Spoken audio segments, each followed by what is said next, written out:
Now about that time Herod the king stretched forth his hands to vex certain of the church, and he killed James the brother of John with the sword.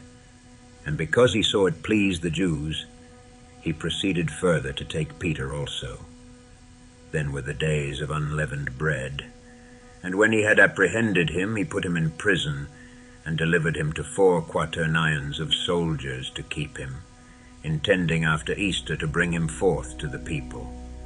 Peter therefore was kept in prison, but prayer was made without ceasing of the church unto God for him. And when Herod would have brought him forth, the same night Peter was sleeping between 2 soldiers, bound with 2 chains, and the keepers before the door kept the prison. And behold, the angel of the Lord came upon him, and a light shined in the prison. And he smote Peter on the side, and raised him up, saying, Arise up quickly. And his chains fell off from his hands.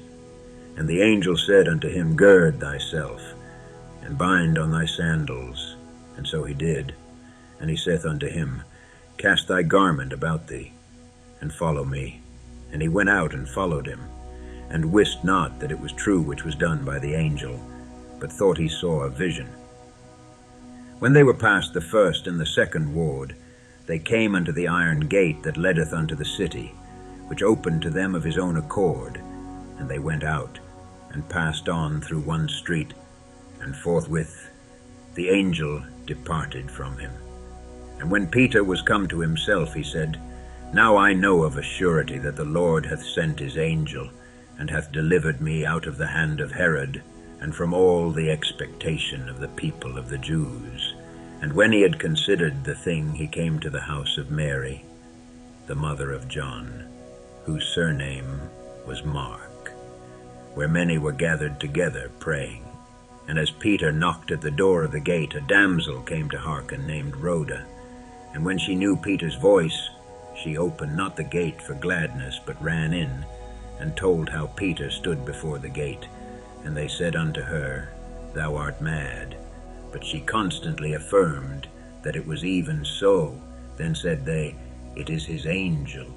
But Peter continued knocking, and when they had opened the door, and saw him, they were astonished. But he, beckoning unto them with the hand to hold their peace, declared unto them how the Lord had brought him out of the prison. And he said, Go show these things unto James, and to the brethren. And he departed, and went into another place. Now as soon as it was day, there was no small stir among the soldiers, what was become of Peter. And when Herod had sought for him, and found him not, he examined the keepers, and commanded that they should be put to death. And he went down from Judea to Caesarea, and there abode. And Herod was highly displeased with them of Tyre and Sidon.